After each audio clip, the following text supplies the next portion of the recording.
Disclaimer.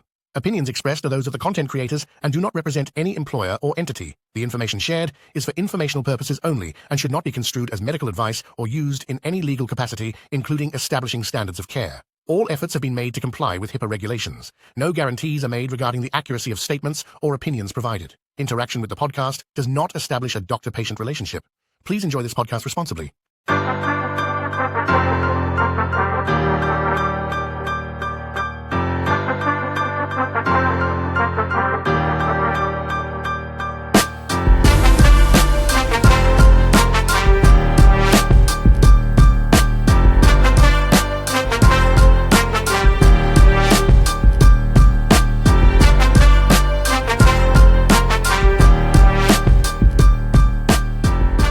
Welcome back to Pod Patrol with your host, Dr. Jeff Dykes. And Dr. Leland Jaffe. Today, we are joined by Dr. Patrick Burns, the former residency of the University of Pittsburgh Medical Center and the upcoming residency director for a new program starting at West Virginia University. We're lucky to be joined by Dr. Burns, as I think that he is one of the smartest people that I've ever heard lecture. He goes about things in a way that most people don't. And he presents things in a way that is just common sense. Leland, have you heard him lecture? Yeah. And, I can't think of a better first guest to have on this podcast. Somebody with such a wealth of knowledge and experience. And really to be able to share that with us and the audience, I think is something that we're lucky to have. Yeah, I have heard him speak at numerous conferences, and it's definitely one that I will always try to make an effort to attend. Yeah, I think we swung for the fences here with our first guest, so we've got nowhere to go but down after this. No, don't tell Ashley because she's going to be one of the upcoming guests. But there's nowhere to go but down. So she gets a buy on that one, right? All right, sounds good. So yeah, please enjoy this upcoming interview with Dr. Patrick Burns. All right, today we are joined by Dr. Patrick Burns, joining us here on Pod Patrol. Thank you, Dr. Burns, for joining us. Yeah, sure. My pleasure. So what have you been up to recently? We know your history of the residency director as University of Pittsburgh Medical Center for such a long time, but kind of bring us up to speed on what you've been up to recently. So recently, it's actually just coming up on a year, how time flies. But recently I actually moved to the West Virginia University system, which is pretty exciting for me for a few reasons. For one, I can kind of start anew. They have no program. So that's, they want a program, they want to train, and they want to hopefully keep people in the West Virginia system because there's such a need there. I think the state and the university have kind of realized several areas, and what we all do is definitely on that list of what is needed. So, so for me, that's been exciting because they're wanting to build. They're being very friendly, obviously, with hiring me, with starting the program. So that's what I've been up to this past year. So we have our information in. We're just waiting for our last on-site visit. So we should be matching this sort of coming year. So for 2025, we'll be starting residency. Now we already have a fellowship. My partner is Dr. Mark Hoffbauer. He's had a fellowship for many years, I think 13, 14 or so more.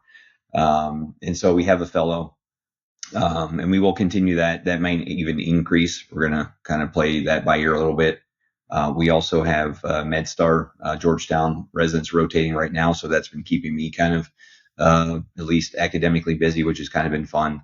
But yeah, it's been an exciting year, kind of rebuilding, redoing, but I also didn't have to move. So that's the best thing, believe it or not. It's kind of interesting how the geography of all this works. And that system has grown so much over the years that there are hospitals that are close enough that I didn't even have to move. And so obviously my wife, Jeff, working through the program, still works with the University of Pittsburgh residents. So I still get to mingle with them, which is nice because, my heart will always still belong to that program for sure. But yeah, so it's been about a year and moving along. So it's been exciting. Yeah, take us back. I think that'd be interesting for people to hear. So I think historically, you took over the University of Pittsburgh program, and made it what I don't think many would argue is the consensus number one, or at least one of the top programs in the country for so many years. So take us back to how that kind of developed and you doing your residency there and becoming the director. Yeah, that was well, quite a time. I think for me, that program actually was a St. Francis hospital program. And, like so many things that change and sort of move and get acquired, that system. So I was a resident for 2 months when that program decided that the hospitals were going to close. And so I actually was in a program that now we kind of had to find a new place. And so my faculty, Clinton Lowry, who was a mentor of mine, he's still on faculty there. He was the director.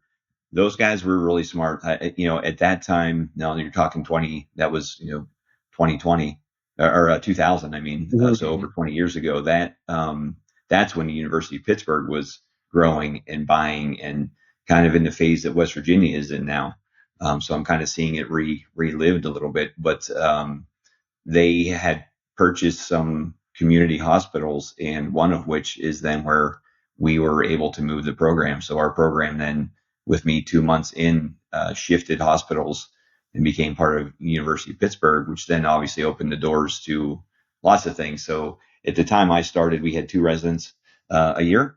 And so kind of matriculated through. I stayed on working with a private practice, still with the program. And then about a year or so into it, I actually got a call from the university asking if I wanted to come work there. So it was kind of interesting for me. I never looked or applied, or I have been lucky that way, which is kind of tough because as you guys come through and the residents come through, it's kind of like, how do you find a job? How do you do that? One, I literally was on my way home one day and I got a call from Dane Wookich, and he asked if I wanted to come work at the university, and I said sure. So I came and I met with him and our department chair, and that's how that kind of started. And so, as a very young guy sitting with some,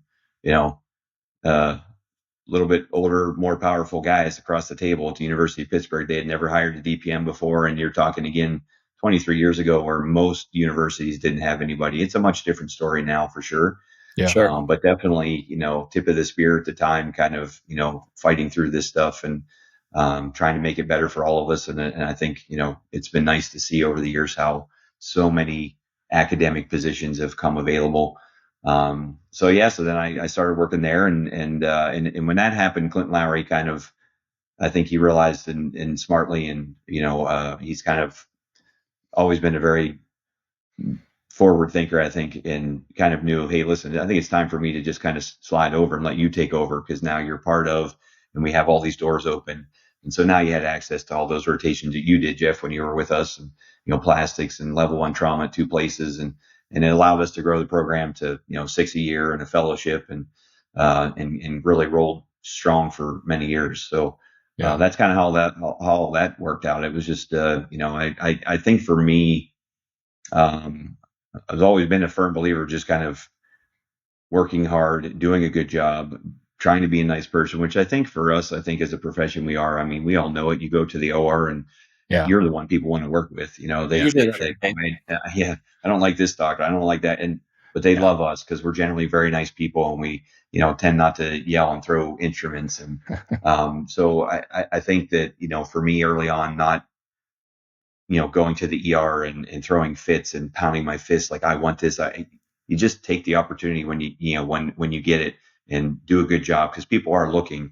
And I think for me, I have spent my entire life knowing that people are watching me. And I think I tried to instill that on, you guys, whenever you came through as residents, just kind of,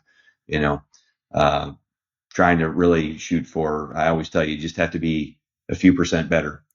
Generally speaking, everyone's going to be about 90% of the time. You just need to be a little bit better, a little bit neater, a little bit nicer. And if you're just that few percent better, that's how you really, I think, move ahead and how people notice you. Yeah, I agree. And I think that shows in the residency. I think you instilled that when we go on those other rotations with ortho trauma, with some of the best ortho trauma doctors potentially in the country. Yeah. And we're honored to be allowed to be on their service. And it goes the extra mile when we show up early and we work just that much harder to, there is a little bit of having to prove ourselves as a DPM in that world. So I think you instilling that in us has helped those rotations grow and it's certainly helped the residents, because some of that experience is invaluable to us as we go through that program. So, well, I mean, listen, I was blessed to have good people for sure. I always tell you, I mean, it does. I think you said it takes, it can take a while to really build a good relationship, which is what we did. It can take one stinker to ruin it. Yeah. So that's just kind of the way of the world. It's I was always lucky to have just great people. So yeah, for sure. Yeah, one of the things that I have in common as well too is when I graduated residency, I worked with residents in the operating room almost from day one. And it took me a little bit of time to feel comfortable teaching while I'm still trying to spread my own wings, if you will. So were you in that teaching role almost from the start of your career? From the start, yeah. And Yeah. I think I had, so my chief was Tomas Sagonis, who's in Texas, Right. who recently also moved and also is starting a new residency at Methodist down there. And I would really credit him with taking our program and starting some of the educational things that we were doing now every day. We would meet one time a week, like a lot of programs, and then you wouldn't see anybody the rest of the week. So I mean, I think Tomas really kind of started us on the, hey, we need to start doing this more. Now, when I got out and I took it even a step further, so we were already meeting went Mondays and Friday mornings at 6 a.m., but I wanted to do something else. We had a cadaver lab available to us. And so I said, listen, I'm going to this will be my little thing that I can contribute. I'll do, Wednesday nights with these guys, spend a couple hours. And I think, that's the kind of stuff that, helps them quite a bit. Getting hands on, we always had 4 students a month or more. So getting them, but I think, it also then you'd see, in the comments as, residents get to do like year end and rotation end, it started becoming like, we see Dr. Burns do all this. We see Dr. Burns do all this. And those are the kind of things that it's like, you know what, probably it's time for him to take over as director because he's, doing a little bit more, a little bit extra. And thankfully that's really kind of carried on over the, 20 years I was there and, and they're still doing it now. So, and those are things that, hopefully I can kind of, recreate down in West Virginia. Yeah. So will this be your first time working with a fellow compared to residents? No, we had a fellowship for, we also had, I think 13 years or so, something like that. 2008 was our first with DeCarlos Dow, who now runs the Wake Forest program. And those guys have done such a great job down there. It's kind of funny. DeCarlos was the first resident we had, and Nick Powers, who's also at Wake, was the last one I had. So they kind of the bookends of the UPMC program. But we always had. Now I would say that. And Jeff knows when he was there, that was mostly those guys spent most of their time then with Dr. Wokich. So Dane Wokich kind of took that as his kind of little baby, which was fine. I had 18 other people to worry about, and and that was fine. But now after he had obviously had left, so we had 4 or 5 years or so without Dane, and so then I kept the resident or the fellow myself. So quite a few good ones. Laura Shin, who's out at USC. She's got her PhD out there too, and she's actually, I think, in charge of the Foot Council now for the ADA this year. And like I said, Nick Powers is down there. Jason St. John, who's at the VA here in Pittsburgh. So we still had some really good fellows. I think for me, the fellow was, I mean, Jeff probably knows because my views don't change much. I do have a problem with fellowships, quite honestly, with some of them and how they are. I do think that there should be some purpose. And there are really only a few that I think really have a purpose. I think a lot of them are more just hired help and, somebody wants somebody around to help them or, but to be part of a program, to be part of a residency, to still have academics, or for me, it was these guys teaching, they can have their own room and they can now, like you said, kind of learning how do I start to teach? How do I start to like take what I learned and show it to someone else or something? It's a whole nother level of learning. So I do have a little bit of a problem with, I think, how some of the fellowship ideas are going right now, but I can only control what I can control, I guess. But But for me, the teaching thing really, I wanted to do it the whole time.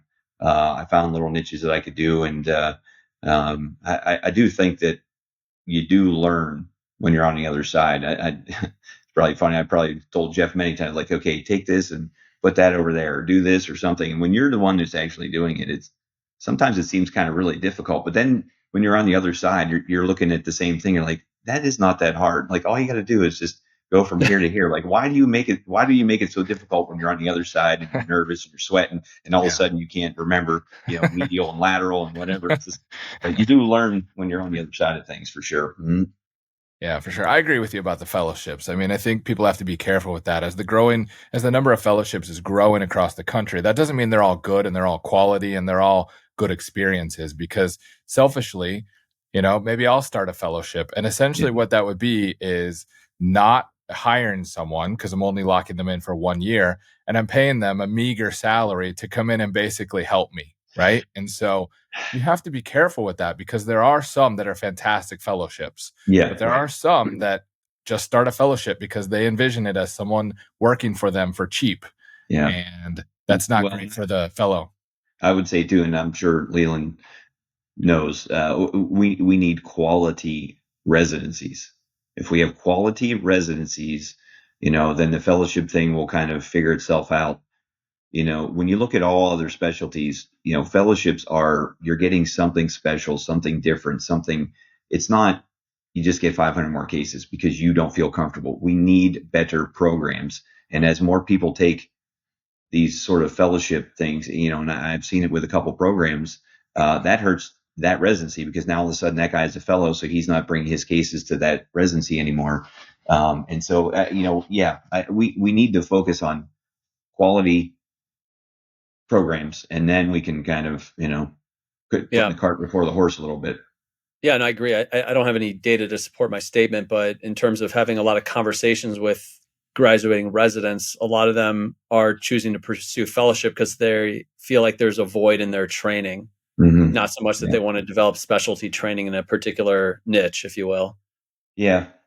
So it's tough, and maybe that fills the gap temporarily, because more training and better trained podiatrists is not a bad thing. But, if we can up the quality of every residency, then maybe a lot of those fellowships are unnecessary. So let's go back a little bit. So you grew up in Pennsylvania and went to University of Pittsburgh.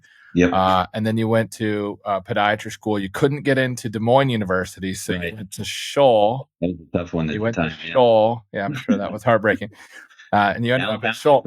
I was downtown Chicago. That was a hard. Yeah, one of the last few classes.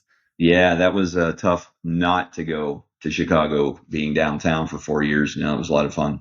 I bet. And weren't you were recently announced, alumnus of the year for Scholl? Alumni of the year. So for last year, I think they ran out of other quality candidates. I think about that. I don't know about that.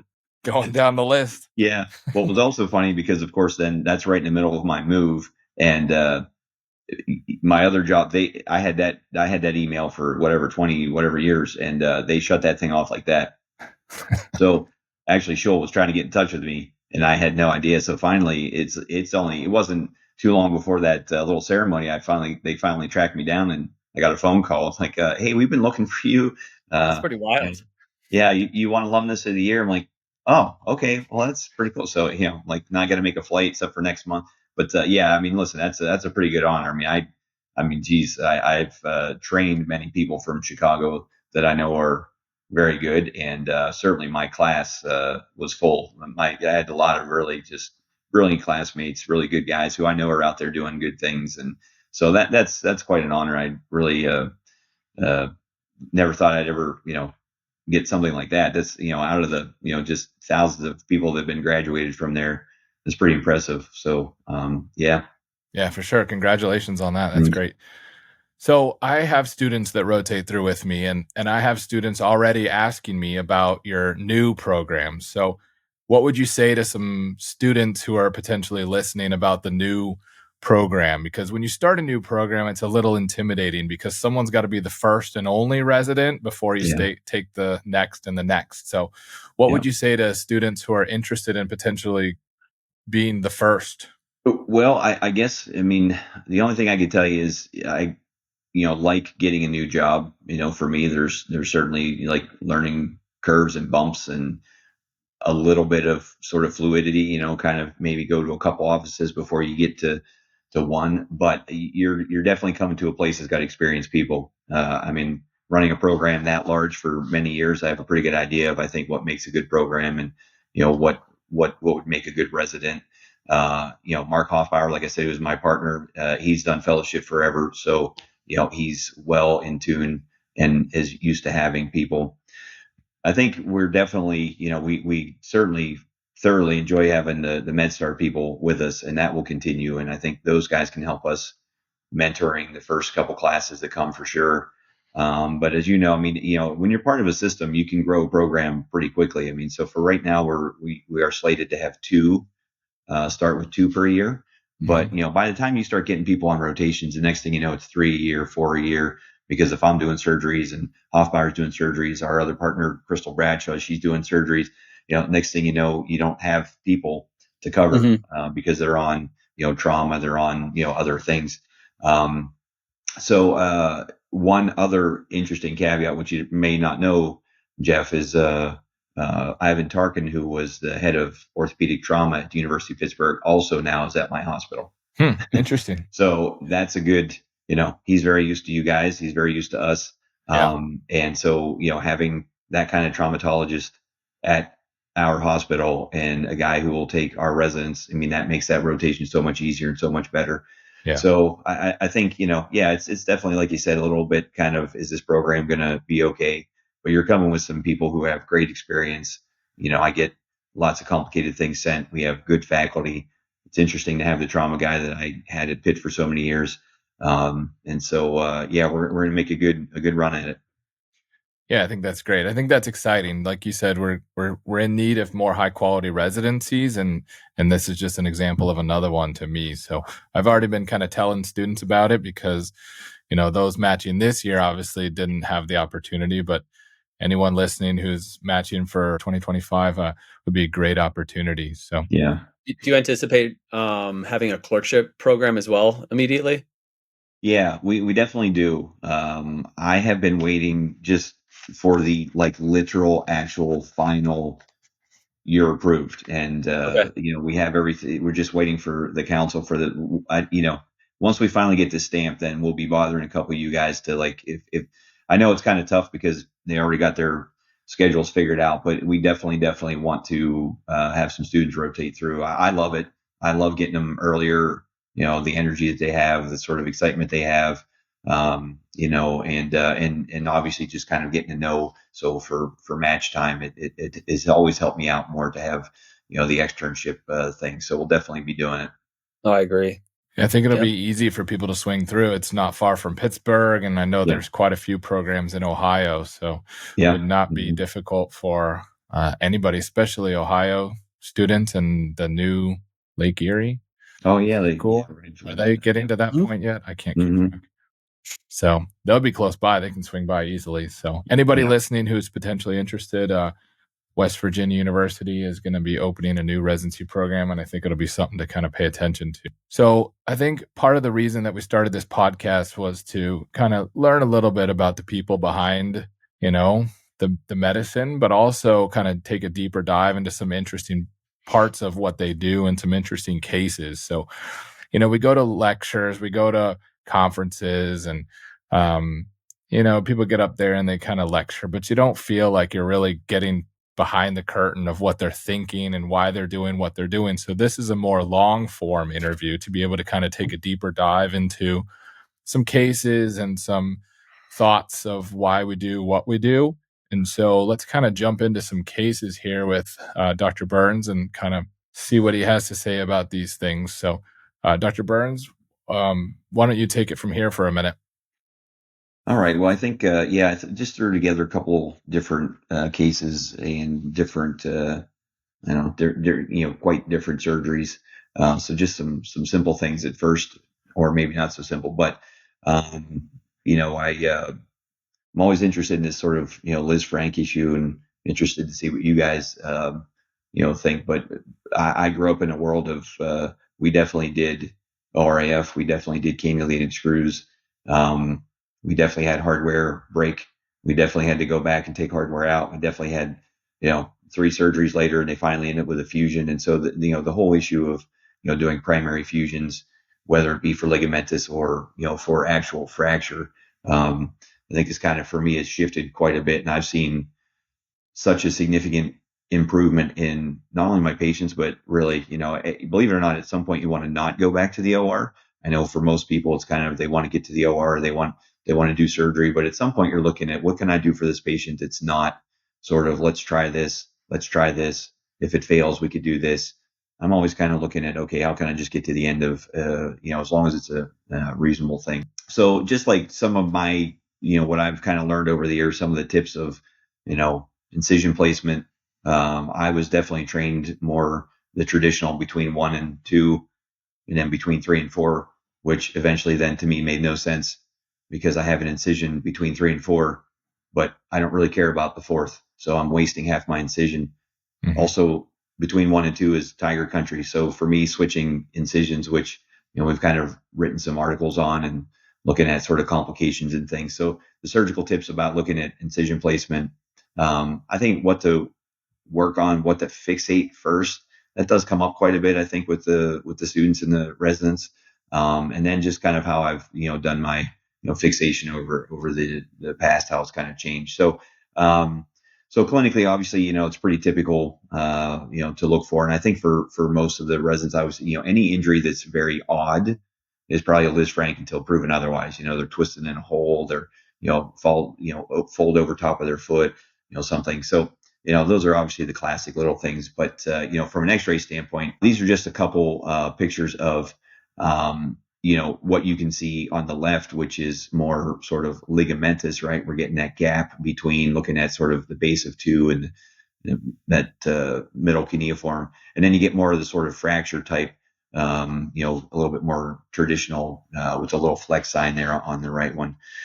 Weight bearing is important, I think, if you can do it. I mean, this is literally the same patient, and is sort of that gapping between the first and second raise you see with weight bearing. So I think from a test taking standpoint, these are things that you guys who are, taking your boards, can you get a weight bearing film? Or for the next one, which is the stress films, I don't do a lot of stress films, but I think that when you're taking your boards, probably is on the list of things of, maybe not the worst. Now, the one on the right is the sort of intraoperative, and I think that stuff probably makes a little bit of sense, just seeing what's unstable, what you're going to look at. I think that's tough because, what I've found is, yes, that's the book answer, but someone came in with their foot and it's really sore, and then I want to crank on it and pull it out into left field, and they're not going to love me for very long when I start cranking on that thing. So yeah, I agree with you. I think I don't do it, and have done it a long time ago. Whenever, yes, I was following the book, and but I would say I don't do it. I just I think, like you said, it's just kind of it's a test answer, unfortunately. Yeah, and then we're supposed to be masters of imaging for sure, and so understanding, what you're really looking for on MRI. If it's a ligamentous type, you're looking at bone edema. The ligaments that are avulsed and torn are going to show bone edema.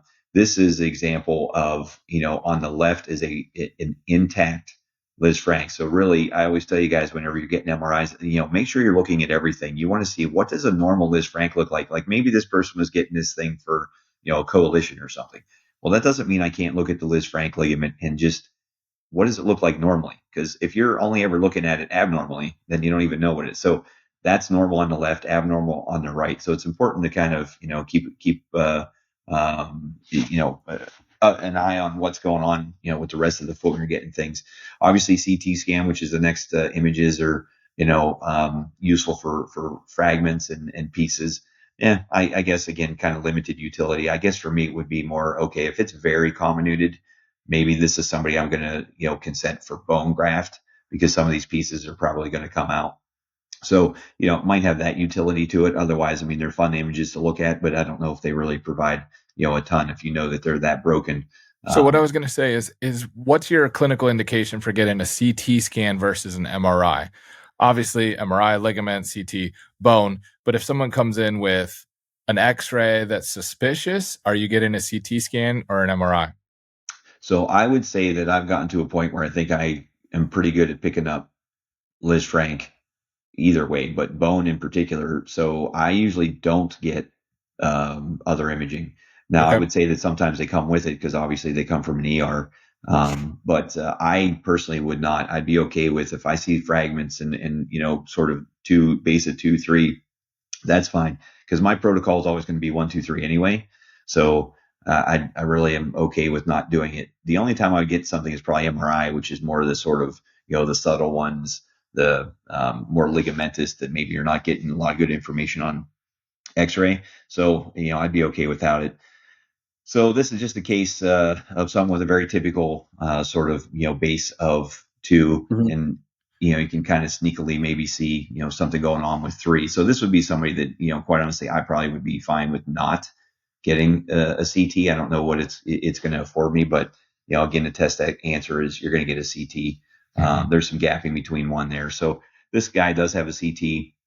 So here's sort of axials and sagittals for this. So you see sort of breaks of all 3 columns there that I would worry about for the most part. I don't generally worry too much about 4 and 5. This is somebody that I would definitely do. Now from a surgery standpoint, this is usually what I do. Usually I have to have the C-arm kind of right away, and then I usually tell them to go away for a little while. They probably have other things to do, but that image on the left is usually kind of almost what I'm doing at first, where I hold that freer between 2 and 3, and then I just kind of make sure that it's kind of angled the right direction as far as like, is there a metaductus or not? And that helps me figure out where that incision is. I think for me, that's the more important.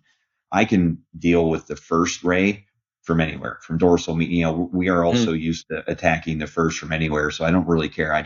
This is what I want. So I can get 2 and 3, and then I'll measure 4 centimeters over. So I work mostly with students, a little bit with residents, and I know when students look at X-rays, CTs, and such, a lot of them default right away to trying to classify this. And it's just a thing we've been talking about Lisfrancs now for 10 minutes, and really haven't talked about classification systems. And I know Jeff and I on a previous podcast were talking about the value of classification systems.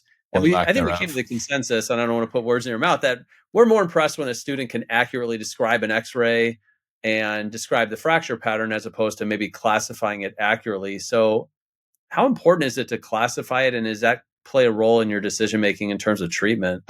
For me, for this problem, it doesn't. I guess, like you guys said, is there any utility in it? So I think we have some classification systems that are useful. For me, quite honestly, for Lisfranc, I'm not really worrying if it's, homolateral or divergent, or, if it's a A1 or a B2. It doesn't matter, because for me, I do the same thing all the time. And I'm sure Jeff was probably fixated this same exact problem with me, several years ago when he was a resident, the exact same way. Consistency to me is extremely important, because I can't figure out what I'm doing right or wrong if I'm constantly changing. And so I like to be extremely consistent. And for me, primary fusion of 1, 2, 3 for Lisfranc has been extremely consistent, and has not let me down. And I've done this whole thing where at first it was for ligamentous versus bony. Then it was like, okay, well, what if someone's 16? Oh, okay, don't do it then. And you go to these conferences and guys have all these, what if it's a sports, what if it's but I have done it in every single classification of patient you can imagine, and I've had no trouble with any of it. So I really have gotten away from trying to second guess and figure myself out. This whole thing of, well, he's 15, let's give him a chance. I don't know. These are non-essential joints, and to me, having stability, these are joints that need stability. That ligamentous complex is never going to heal quite right. It's always going to kind of be a little bit of a problem and hurt. And for me, just fusing that block together, and I haven't really seen people not return. I literally just had a girl come back. She's 5 months out. She's running track at school. She started running track again. She's doing fine, and she's 17. So I don't know. I like to just do it this way. So classification is for me not too important for Lisfranc. So to me, just to kind of go back there, because I think we're going to have a wide range of people listening. So from early students, maybe even undergrad people, all the way up to advanced, practitioners. So to me, it's never made sense to take a joint, do an ORIF, fire a 4.0 millimeter screw through the center of the cartilage, essentially destroy the entire cartilage, and then pull that screw out and then feel like, okay, yeah, that'll be fine. that won't cause any problems. It just has never made any sense to me. So is that kind of your thinking as well? Is that the yes, this is the best option, but the other option is also not very good? Yeah, I think that's part of it. And there are studies that look at cross-sectional, how many, how much cartilage you damage with a 4/0 screw. And that's if you do it well with one pass and, versus 2, 3, 4 passes till you get it right where you want it. This gets to be a very tedious kind of discussion, but I can only tell you that I have lived through the entire sort of, iteration of how this has been treated. And I have seen personally people fail and struggle and do poorly with ORAFs of my own, because that's how I was trained, and I would do it, and I would have screws break, and then I'd have to go back in, and then I'd have people get arthritis, and then I'd have to go back in. So for me, the other part, now you can also fixate these with bridge plate. You don't have to put a screw through, but I would also Sure. say that the cuneiform, as it goes plantar, becomes very small. And if you're doing screw ORAF, the angle of those screws from the metatarsal to the cuneiform, man, you have to be right on to get any kind of real fixation. I think if you really, really, and I know I did, you really look at your fixation of ORAFs with screws and things, how much cuneiform are you really hitting? Because it's a triangle as it goes down. Are you really getting any fixation? And so I really questioned how well we were doing with ORAFs, period. Versus, maybe bridge plating would be a better idea. And then, you're not getting bridge damage, but Sure. But like you said, they're either going to end up with another surgery to take out the hardware or have the hardware fail at some point. yeah. So for those who are listening only, we're looking at a 2-incisional approach. So you're tackling the second and third through an incision between the second and third metatarsal bases. Like you said, the neurovascular bundle is right between the first intermetatarsal space. So we want to try to avoid that. And your secondary incision is kind of dorsal or dorsal medial first tarsometatarsal joint. Yes. Yeah. And the only thing there is just kind of, as you get a little more medial, your tibialis anterior starts to come into place. So just, being careful you're not, interfering with the tibialis anterior with your medial incision. So, and then from a fixation standpoint, I always do 2 first. That is your keystone. That is what you're building to. And so that second metatarsal cuneiform, I'm always kind of fixating first. Then I do 3 because it's right there. Then I fixate 1. And then I bring those columns together. I'm going to go back real quick because we can appreciate a pin, a Lisfranc pin from second metatarsal base to the medial cuneiform. So is that something that you're clamping if it's diastase? Are you opening it up and then by kind of taking off the cartilage, it's going to normally kind of translate a little bit because it's loose? Or are you actually reducing that before you pin it? No. So that one on the right there, that is just a temporary to hold number 2, because sometimes it'll lift or it'll move. So once I get 2 reduced, I just shoot that pin temporarily. It kind of is like a Lisfranc screw, but I didn't, it's not meant to be, but it's only holding number 2, in the right place so I can put the plate on it. Then I pull it out. Now you could, I guess, you're forward thinking better than I am. I guess I've never thought of it that way. I always come back later and put the screw, but I guess I could probably. But the other part of that question, I definitely clear out any soft tissue between 1 and 2 with a rongeur. So, making sure that's able to be, reduced with a clamp later. So with these pictures here, this is, like I said, a very typical kind of, thing for me. I usually will still do 2 screws for my first, and then I'll do some sort of plate or staple, for my first, and then I'll come back later and fixate. Now the Lisfranc screw there, the screwdriver on that far left is still, putting it in. I've kind of gone to putting the screw this way, I think, for a few reasons. I think, for one, for whatever reason, we just have always put the screw the other way when I trained. And so for many years, I would always put the screw from the cuneiform into the metatarsal. But, you start thinking about, again, is that fractured? Is it broken? You could drive that screw into 3, which I've done. But the other thing is, if you do have to come back and take out hardware, this makes this very easy because you're going to be in this inner space anyway to get the plates out. And then you can just get that screw versus coming over here. And this screw is almost always, if you put it from the cuneiform into the metatarsal, you're probably in tibialis anterior. So by the time you're done, digging and cutting and trying to find the screw, doing damage to the tibialis anterior. So I've gone to putting the screw this way. It's just much easier. It's also easier because you're facing the foot that way. So I think it's just a lot easier. You're also going to a big target. It's a big target. Yeah. Yeah. It gives you a lot more, room to kind of, figure out where, versus trying to whittle it into the base of, and you got other screws there. So that's my very typical construct I've been doing for many years, and works well. I would say hardware almost never bothers people. You can see how it kind of sits pretty low profile there, all these locking plates and things, whatever you want to use nowadays. But it works well for me. I generally always do 1, 2, 3. Almost never do I worry about 4 and 5, even if they are, broken. Every once in a while, I'll put a pin in 5, but I kind of just let them. They tend to not really be as much of a problem. So that home run screw, that's not a positional screw. That's a compression screw that you're putting on. It's a partially threaded. Yeah.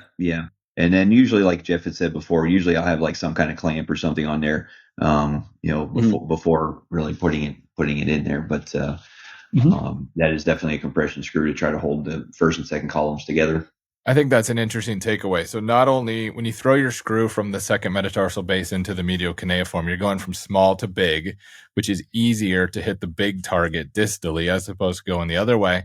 Mm-hmm. But you mentioned something that I hadn't really thought about, and that's that there's usually a lot more comminution of the second metatarsal base compared to the cuneiform, which means not only are you having an easier throw for your wire, but the screw is more likely to be stable and actually hold some reduction across the Lisfranc joint complex because you're getting much better bite into the medial cuneiform. So those listening, I think that's a good takeaway point there. Yeah, I think it's been good. And if you have to come back later, it's easier to find that, to take it out. It's all part of the same incision. So that's kind of very typical. That's just a different one with a staple, different kind of home run. But I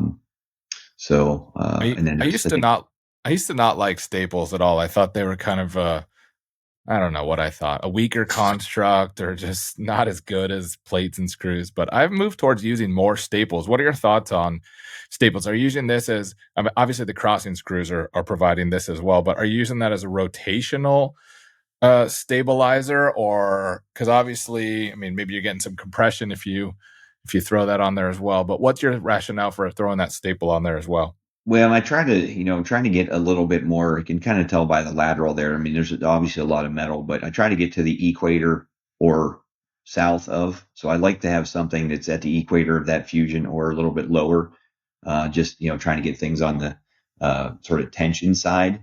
I think they're just a little easier and quicker. I don't know that they really, compress much, and you do have some other screws there. So there's a whole discussion you can have about having multiple compression devices, and you put that, now do you have to tighten your screws again and all kinds of things. But, a lot of times I've done locking plates for a long time. I actually moved a couple years ago to doing some staples because, one, they're, everywhere, and they've made a huge comeback. And number two, because of that, just trying to train you guys, because, when I trained, we used a lot of staples, but they were not compression staples. They were literally just staples, and they worked differently. They didn't have any compression to them. And so I think it just gives another kind of thing for the residents, just, different form of fixation to kind of practice with and play with. It's a little quicker than putting a plate with 4 screws or something too, but also they're costly. So just a whole nother discussion. Yeah, I think staples used to not be very good. I feel like they used to break a lot, or at least I used to see a lot of them break. And anymore, they've kind of beefed them up a little bit. It feels like it's a much more reliable construct than they used to be. We didn't use too much at all in my training either. Yeah. All right, let's take it up a notch. Let's go to some Charcot talk here. Yeah, one of my favorites. One of my get these every week. Every week they're being sent. Because nobody else wants them. They find someone who'll take it, and they're like, "Here, you take it." Well, and I have after years and years, I've had quite a few sort of epiphanies of how to take care of these, or at least I think things that have worked well for me.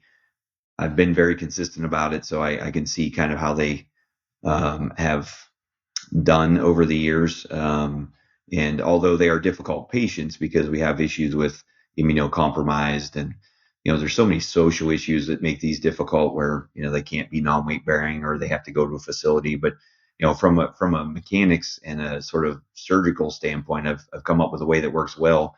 And I would say that it seems though, as though, just coming from one of our national conferences, it does seem as though more and more people are maybe starting to maybe believe me about some of these things. So I'm to a point now where, believe it or not, with midfoot Charcot, it's been years, but I don't put hardware in the midfoot anymore. And I know that's kind of an odd thing. And as we go through some of this, maybe talk about it, I guess. But I do. I actually I was on a panel with Bill Grant, who's kind of the, father of beaming, and to have me on a panel with him, I don't do any midfoot fixation, and he, of course, does a ton of beaming in midfoot, and it's kind of good to hear our, different ways of doing things. But so this I thought would be, and we have some papers about this. There are some, how tos, and I still get people who get in touch with me about, like, getting the article and whatnot. But I figure we go through this just to kind of give you my 2 cents about why I stopped putting hardware into midfoot. All right, so that's just a, very typical chronic. Oh, and I mentioned before about Tomas Zagonis, who, a good buddy of mine. And if anybody knows him down in San Antonio or wants to spend time with someone else doing a ton of Charcot, he's also a very plastics heavy guy. He had a fellowship in plastics, and he does a lot of, different flaps and things. But it's fun whenever he and I talk and are on panels, and I usually go to his conference every year and, lecture. I can take wounds like this and close them, where he'll do all sorts of little flaps and do all kinds of things. So it's an interesting thing here. But as we go through this, you'll kind of see. For those listening, it's a large plantar midfoot classic Charcot midfoot collapse wound. This is that chronic midfoot wound that's so hard to get to heal, probably 3 to 4 centimeters large on the plantar midfoot. Yeah, so you have this, pretty typical inactive, Charcot here with collapse, and since it has a wound, we're going to start dealing with this. I think for me, through the years, I think again you're really focused on the midfoot, because obviously that's where the deformity, the collapse, the fragments. But these are rear foot driven problems, and so for me, I think over the years I've learned I need to control that rear foot. Or else the midfoot's doomed to failure. Just, a lot of things. Yeah. So, that is showing you that you have like multiple kind of issues here, right? You have those blue lines are supposed to be parallel. The red line is sort of that cuboid height type idea where, anything below that line is probably going to cause some wound problems. But as we look at that rear foot, it is really in equinus. That heel is parallel to the ground.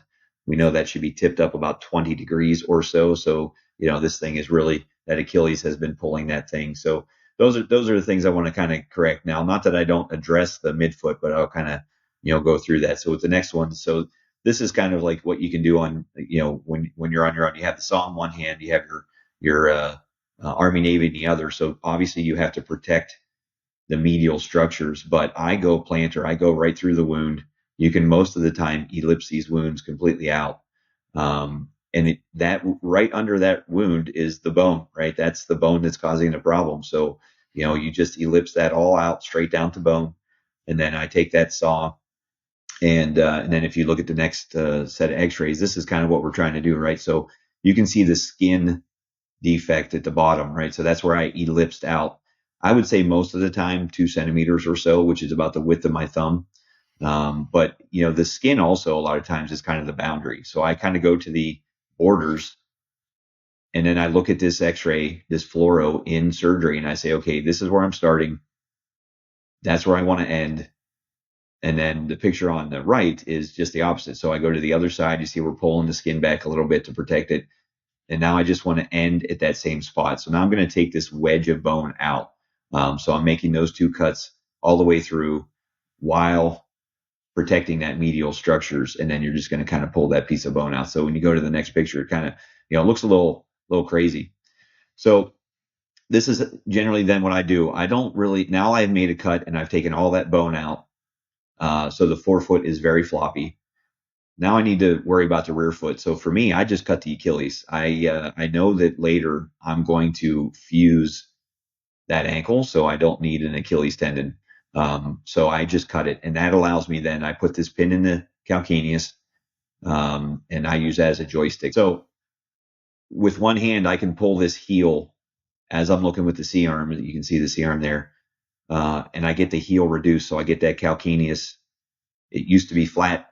Now I get it kind of pitched up, and then I'm driving now this other pin you see in the picture as a sort of temporary transarticular pin. It'll hold the heel and the talus and hold that rear foot reduced. So again, I'm not worrying about the forefoot right now, just letting it flop around. So that's kind of the, that big foot. Now, the other great thing is you see how the forefoot's going to close down. So I have reduced the rear foot, but I'm also going to reduce the forefoot. So now I can close that wound primarily. And, you can close some pretty good sized wounds, and you can see all the skin lines. You can see the tension that's off of the foot.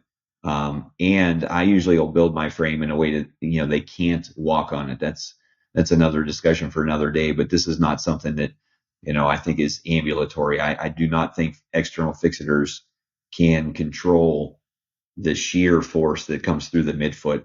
It's different for ankle and other things, but for this specific problem, I do not think that this can be a weight bearing frame. Yeah, just a little bit to unpack there. I think that's an awesome technique. And I think so many of these patients just go and you just manage these wounds week after week, month after month with really no progression because of the underlying deformity. And one of the articles I remember referencing, I think it was primarily authored by Dr. Wukich about cuboid height, Meary's angle, and really utilizing those measurements to predict patients that are going to ulcerate. So are there certain angular measurements or anything that you see preoperatively or before surgery that you determine that someone's a non-operative versus an operative patient?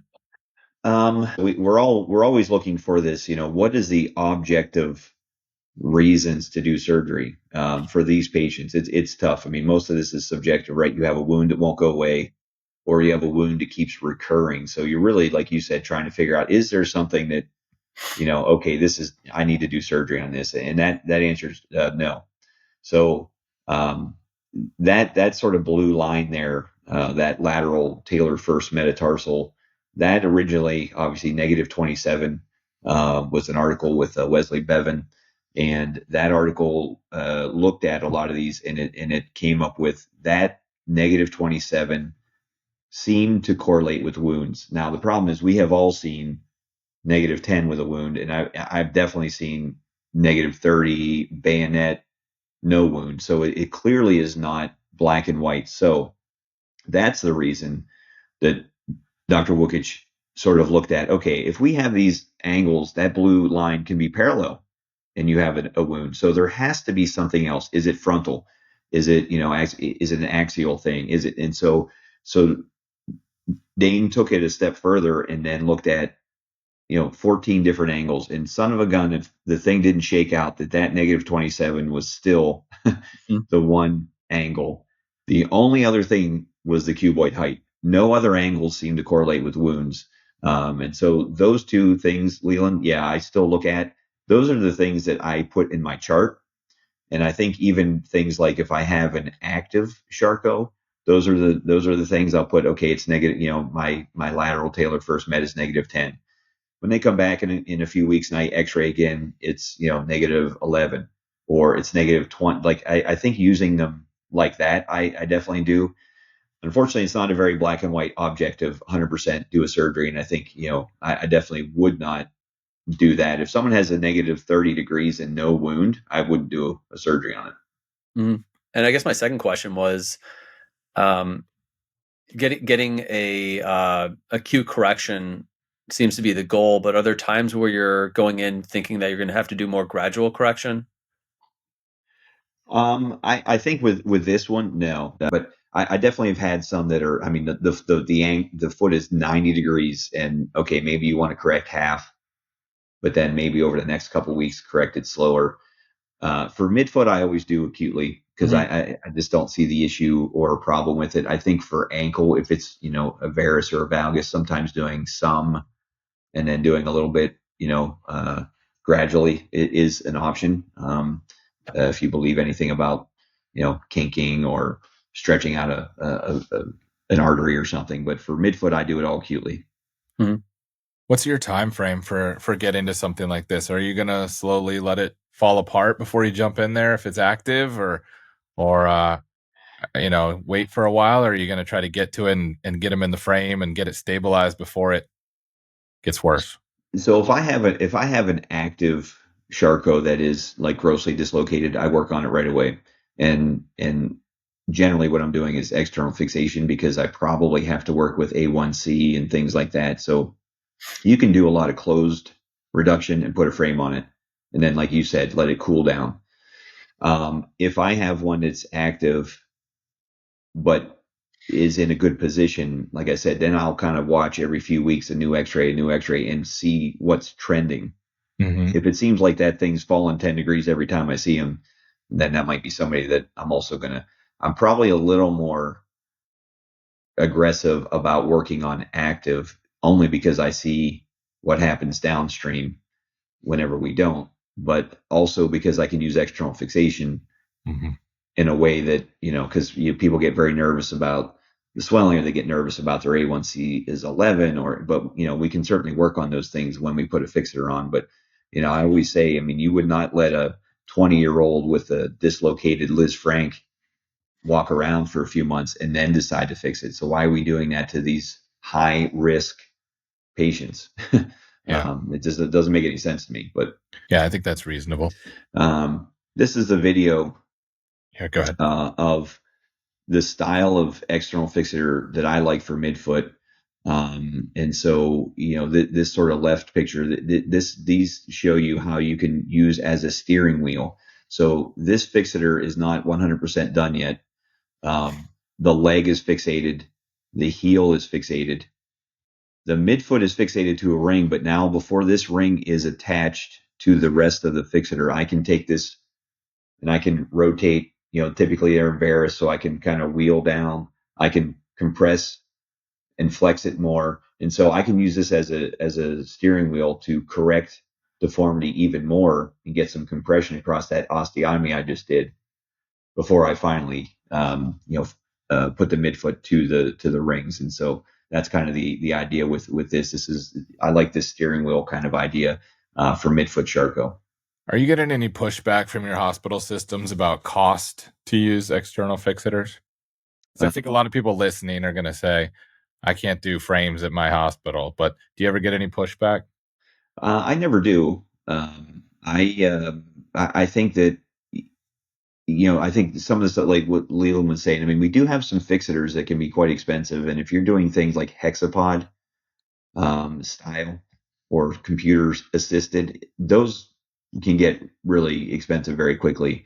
I would also say that as a system, the couple companies that we use, the system has beaten them down to a relatively, decent price. And so I don't really, but I do know that there are some people still around. Yeah, for sure, that they'll say that, they can put a pin to bar, but they can't put a circular, which is crazy because sometimes those pin to bars are more expensive, with their pieces. But, I think that there are plenty of companies out there. And you'd think that at this point that, they, with the competition, that the prices should not be as crazy as they used to be. Yeah. And we're the same way. We really haven't gotten much pushback unless we try to bring in something different. I know we had a case not long ago bringing in radiolucent rings that were a lot more expensive, and that became an issue. But there's so many different manufacturers. I think as long as we use one that's on contract with the hospital, it's usually pretty well cost controlled. Well, and I guess the other part is, hopefully you're doing enough other surgeries. And I think that's the thing too. Like, okay, well, my next case is a toe amp. Okay, Right. well, that's a good one. And then the next one's like, you're doing a plantar fascia release. Okay, so you're hoping that out of the hundreds of cases that you're doing, they're getting some kind of money from the other ones. And I think that plays a role too. So you said you're not putting any fixation in the midfoot. So what's your long-term fixation plan or goal for this patient after they get out of the frame? Yeah, so typically for me, I'm going to end up with a TTC fusion, so ankle subtalar, so tibiotalo-calcaneal fusion. These are typically on for 2 months or so. They're usually getting antibiotics because of osteomyelitis. we're usually working on A1C, getting that to a more appropriate level. So while this is on, you're kind of working on the nutrition and metabolic, parts of things. But my end game is usually always just a TTC fusion rod. So, there's a few different reasons for that, but so this midfoot and this fixator can probably be done for me about an hour and 15 minutes. And then when I come back and I do an intramedullary rod, that's probably another 70. So I can do two very short surgeries and get a stable ankle. Like I don't for me, people are like, well, how do you sell the ankle? All that. How do you? Well, it's not that hard when you explain to the patient what you're trying to do, I think. But the other thing is, this is a patient that I need to just be able to ambulate and walk. And, I don't, for me, it's keeping an ankle range of motion is not at the top of the list of my concerns for this patient. I want them to have a leg. I want them to be able to get to the bathroom and not need 7 nurses to lift them out of the chair. We're working on a patient here. I think we need to see what are our goals. And my goal is to have a stable limb. And for me, that's in a predictable stable limb, which the intramedullary nail for me has worked well. And I think I have a couple pictures of, what has failed for me in the past. So on this foot specifically, are you doing no midfoot fixation? You're just letting it fly? You're stabilizing the hind foot and you're letting the midfoot fly? Right. So the end construct for this now, right now, obviously we have the fixator, but when this comes off, this patient will have an intramedullary nail and that's it. No midfoot at all. The midfoot tends to consolidate, heal while it's got this frame. You're also stabilizing the rear foot, and I can accommodate any kind of midfoot with a shoe, kind of better. But I have definitely gotten away from very large incisions, very large metal plates, long surgeries, 3 hour for, people are in there for hours and hours, stretching skin, getting wounds. And now I have it to very small, reproducible, quicker surgeries that, for me, I think is definitely changed the way I do things for sure. What type of joint prep are you doing for the ankle and subtalar joint? So I actually do generally open them. I'll open it and just so I do a lateral incision. I take the fibula and then I kind of do it that way. That's usually, I'm also away from where I had problems. The others, there's so many things about midfoot that I just, you have very odd shapes. You're missing bones. It's fragmented. It's osteomyelitis. Why do I want to go back there now and try to put a bunch of hardware through a terrible area? Like that, that to me just doesn't make sense. You're missing cuneiforms. It had infection, like driving metal through there. That to me just doesn't make a lot of sense. And so for me, getting back to an area that has never had incision, didn't have infections before, but I can gain a very stable, foot. And if I control the rear foot, the midfoot's going to follow. I would imagine with you taking that large wedge out of the plantar midfoot and then pinning it into this position for 2 months, it's all going to consolidate, like you said. This is the fixation. You're not implanting any fixation, but this is the fixation that's holding the midfoot in position while the bones coalesce and heal in the midfoot. So I think that's an important takeaway. I've had great luck doing it this way. I can only remember one time where down the road that midfoot shifted a little bit because, like you said, I think it does tend to sort of consolidate there, and or at least soothe arthrosis type thing where it's stiff enough. I've found no fixation works just fine because these are some examples of what has happened to me. So everyone's kind of been through these things. These are the sort of bolt style type things where this bolt on the left came out the back. So that was from the first metatarsal through the medial column, but somehow it migrated all the way out past the Achilles. And then the one on the right is someone who she gave me a call and said, "Hey, I don't know what happened, but my big toe doesn't move anymore." Well, the bolt came out, and so we learned ways to try to deal with that. But those are, some of the, failures I had early on. This is the resident's fault, though. This is all resident failure. Probably. Yeah. You wouldn't have done this. Yeah. We have ways to try to mitigate that. I mean, there are different styles now. There's almost like little intramedullary nail ones where you put a screw. I would also put a screw sometimes in front to try to block it from going anywhere. But